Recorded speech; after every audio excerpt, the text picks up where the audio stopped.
Hello everyone, this is me Sadia here और मैं आपके लिए लेके आई हूँ एक और रीडिंग जो कि होगी उन लोगों के लिए जो जानना चाहते हैं कि पर्सन आपके बारे में इन नो कॉन्टैक्ट सिचुएशन क्या सोच रहा है, क्या चल रहा है उसके दिल में आपको लेकर। तो ये रीडिंग चेक कर सकते हो। इस रीडिंग में हम पर्सन के मैसेजेस भी ऐड करेंगे, सो स्टे ट्यून। और रीडिंग शुरू करने से पहले रिमाइंड करवा दूँ कि ये एक जनरल रीडिंग है, सबके साथ मैच कर भी सकती है और नहीं भी। सो जो बातें, जो मैसेजेस मैच करते हैं उन मैसेजेस को पिक करो और बाकी सबको छोड़ दो। अगर आप पर्सनल रीडिंग्स चाहते हो पेपॉल से इजी पैसेज पेमेंट कर सकते हो, सिर्फ तभी रीच आउट करो ताकि आपका भी टाइम वेस्ट नहीं हो और मेरा भी। सो लेट्स सी कि क्या सोच रहा है आपका पर्सन नो कॉन्टैक्ट की सिचुएशन में आपके बारे में। लेट्स सी वो क्या सोच रहा है आपके बारे में, क्या फील कर रहा है आपके बारे में। Breakup for ever endings. मुझे लगता है कि आपका पर्सन, उसको लग रहा है कि ब्रेकअप जो हुआ है आपके और उसके दरम्यान में शायद it's for ever, even though ये उतना ही पेनफुल है उसके लिए जितना आपके लिए है, लेकिन स्टिल मुझे लगता है कि ये जो एंडिंग है ये काफ़ी ज़्यादा आपके पर्सन को यू नो ओपन अप कर रही है to move forward in their life. So let's see more cards. और क्या सोच रहा है पर्सन आपका राइट ना आपके बारे में, इस कनेक्शन के बारे में जो उसका आपके साथ था इन अ नो कॉन्टैक्ट सिचुएशन। मुझे लग रहा है आपका पर्सन स्ट्रांग होने की कोशिश कर रहा है, अपनी ज़िंदगी में आगे बढ़ने की कोशिश कर रहा है। मुझे लग रहा है मेजॉरिटी लोगों के लिए you might be dealing with the divine masculine. आप हो सकता है किसी लड़के से डील कर रहे हो, आप लड़की से भी डील कर रहे हो सकते हो, बट सीम्स लाइक कि आपका पर्सन स्ट्रांग होना चाह रहा है, इस ब्रेकअप को लेकर अपनी ज़िंदगी में आगे बढ़ना चाह रहा है, इसको स्ट्रांगली हैंडल करना चाह रहा है, अपने इमोशंस को ज़्यादा हावी नहीं करना चाह रहा अपने ऊपर राइट नाउ। वो चाह रहा है कि अपने माइंड से आपका भूत उतार के अपनी ज़िंदगी में आगे चले। लेट्स सी आपके पर्सन को हो सकता है, आप में से कुछ लोगों के लिए आपके पर्सन को हो सकता है कि वो सोच रहा हो कि आप शायद इस ब्रेकअप को लेकर इतना ज़्यादा इफेक्टेड नहीं हुए हो, या आपको एज सच इन्फ्लुएंस नहीं हुआ है इस ब्रेकअप से। कहीं ना कहीं इसको ये भी लग रहा हो सकता है। Let's see more cards here कि क्या सोच रहा है आपका पर्सन आपके बारे में नो कॉन्टैक्ट की सिचुएशन में। हो सकता है उसको लग रहा हो कि आप जो है ज़्यादा स्ट्रांगली हैंडल कर रहे हो, आप उसे अप्रोच नहीं कर रहे हो, आप उसे बात करने की कोशिश नहीं कर रहे हो। That can also be the thing आप में से कुछ लोगों के लिए। हो सकता है कि वो ऐसे सोच रहे हो आपके बारे में। लेट्स सी, बट मुझे लग रहा है मेजॉरिटी लोगों के लिए उनको लग रहा है कि कनेक्शन डेफिनेटली इज़ ओवर, वो अपनी ज़िंदगी में आगे बढ़ना चाह रहे हैं। Let's see more cards. और क्या सोच रहा है आपका पर्सन आपके बारे में, इस रिलेशनशिप के बारे में। Change, transition. मुझे लग रहा है कि your person is ready to accept the change, जो कि एक एंडिंग हुई है आप दोनों के दरम्यान में, वो आगे बढ़ना चाह रहे हैं। इस फेज़ से गुजर कर अपनी ज़िंदगी में आगे मूव करना चाह रहे हैं। मुझे नहीं लग रहा कि पर्सन किसी भी इंटेंशन से सोच रहा है कि वो आपके पास वापस आए। वो just go with the flow करना चाह रहा है, ज़्यादा सोचना नहीं चाह रहा है इस रिलेशनशिप के बारे में, एंडिंग को एक्सेप्ट करके आगे बढ़ना चाह रहा है। दैट्स वेरी एविडेंट उसकी एनर्जी टूवर्ड्स यू। तो मुझे नहीं लगता कि वो कोशिश करेगा to patch up with you, at least आने वाले टाइम में मुझे ये एक्शन लेते हुए दिख नहीं रहा। मुझे लग रहा है कि this person is ready to face जो चेंज उसकी ज़िंदगी में आ रहा है उसको एक्सेप्ट करे और अपनी ज़िंदगी में आगे बढ़े। सो अगर आप राइट नाउ नो कॉन्टैक्ट की सिचुएशन में एक्सपेक्ट कर रहे हो कि पर्सन आ जाए या आपसे बात करे या आपकी तरफ कोई एक्शन ले, मुझे लग रहा है कि ये पर्सन आपकी आपकी तरफ एक्शन लेने का तो बिल्कुल नहीं सोच रहा। वो इस ब्रेकअप को एक्सेप्ट करने का सोच रहा है, इस ब्रेकअप को हैंडल करने का सोच रहा है, इस ब्रेकअप से आगे बढ़ने का सोच रहा है। सो मुझे लगता है कि इट्स काइंड ऑफ ओवर इस इंसान के लिए। But let's see more cards है और क्या चल रहा है उसके दिल में, दिमाग में आपको लेकर, क्या सोच रहा है, क्या फील कर रहा है। लेट्स सी फीलिंग्स क्या है उसकी आपको लेकर राइट नाउ। एक सेकेंड, फीलिंग्स क्या है आपको लेकर राइट नाउ इस नो कॉन्टैक्ट की सिचुएशन में। ओके, क्या फील कर पा रहा है आपका पर्सन आपको लेकर, इस रिलेशनशिप को लेकर। Divine timing, believe in the right timing. मुझे लगता है कि एक्सेप्टेंस है towards what ever happened. Change हो रहा है, चेंज होने दे रहा है। उसको लग रहा है कि if it was meant to happen, अगर होना होता तो हो जाता, अगर होना होगा इन द फ्यूचर, साथ आना होगा एक दूसरे के तो आ जाएंगे। लेकिन फिलहाल हो सकता है कि आपका ब्रेकअप भी इसी वजह से हुआ हो कि ये जो रिलेशनशिप है आपका इस इंसान के साथ, या जिस पर्सन से आप डील कर रहे हो सकता है कि ये गिवन सिचुएशन में इसकी प्रायोरिटीज़ और हैं, आपकी प्रायोरिटीज़ और हैं, तो कहीं ना कहीं मिसमैच हुआ है, जिसकी वजह से सिचुएशन में अब आपका पर्सन सोच रहा है कि वो इस चेंज को रेजिस्ट तो नहीं करना चाह रहा for sure.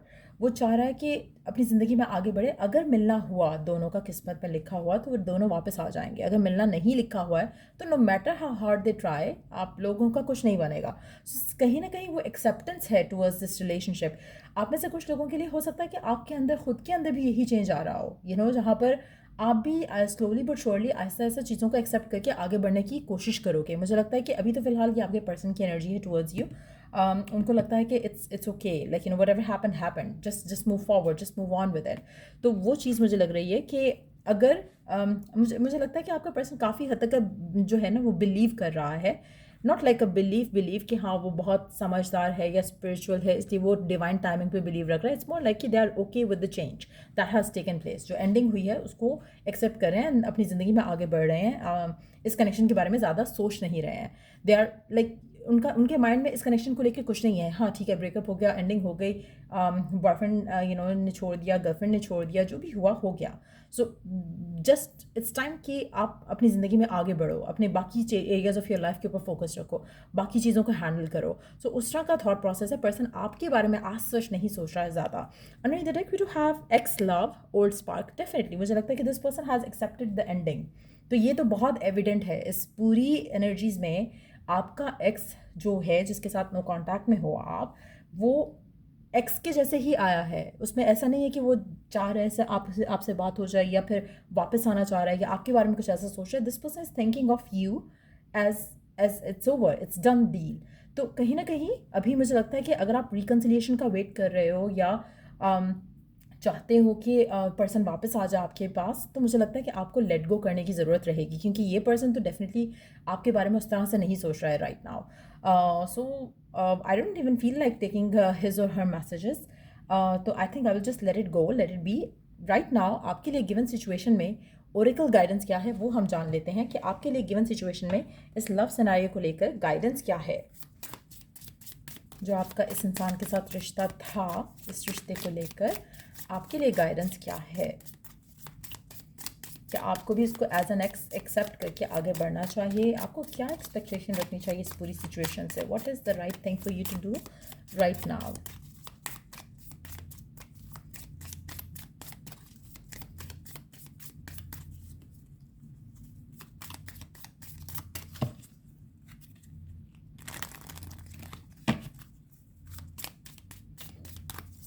What is the right thing for you to do right now? क्या करना चाहिए आपको right now?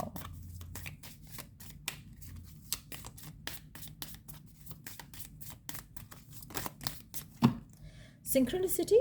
A divine soul counterpart relationship is blessed with amazing moments of synchronicity. ठीक हो क्या पहला कार्ड?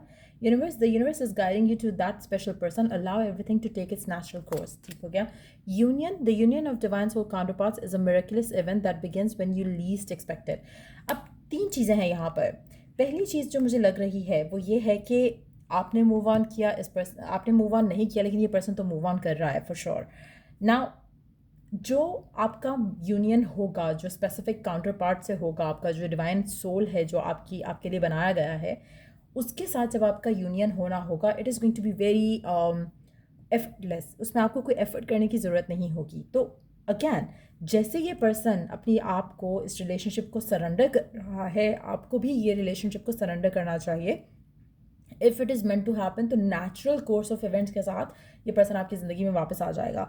अगर ये पर्सन नहीं है तो जो पर्सन है वो आपकी ज़िंदगी में आ जाएगा। So you have to accept the change जैसे ये पर्सन कर रहा है। मुझे लगता है कि सेम एनर्जी आपकी भी है। आप में से हो सकता है मेजॉरिटी लोग ट्विन फ्लेम जर्नी में हो इस इंसान के साथ, लेकिन या आप एक दूसरे को मिरर ज़रूर कर रहे हो। सो कहीं ना कहीं आपका एटीट्यूड भी इस रिलेशनशिप को लेकर सेम ही होना चाहिए। If the two of you is meant to come together, तो हो जाएगा। जब आपकी एक्सपेक्टेशन भी नहीं होगी तब भी हो जाएगा। सो ये डिवाइन रियली वांट्स कि आपको एक चीज़ अंडरस्टैंड करना है कि जब आपका जो रिलेशनशिप होता है वो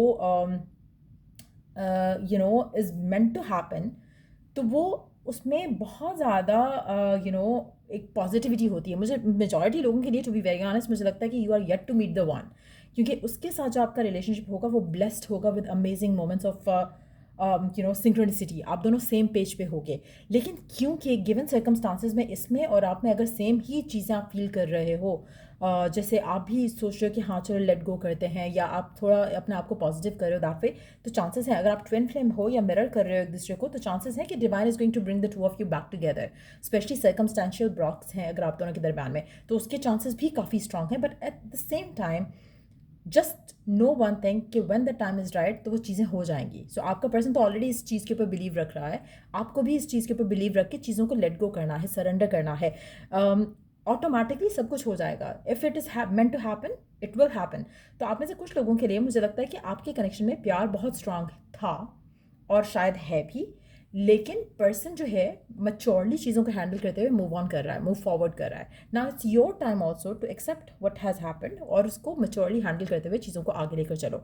सो यार ये रीडिंग आप लोगों की अगर आपको हेल्प किया हो, गाइड किया हो, तो लाइक श्योर सब्सक्राइब ज़रूर करो। और अगर पर्सनल रीडिंग्स चाहते हो, पाम रीडिंग्स चाहते हो, तो डिस्क्रिप्शन बॉक्स में ईमेल आईडी है, चेक करके सर्विसेज चेक करके और उनकी प्राइसेस चेक करके तो मुझे रीच आउट कर सकते हो। सो या till I do the next reading आप लोगों के लिए टेक केयर एंड बाय।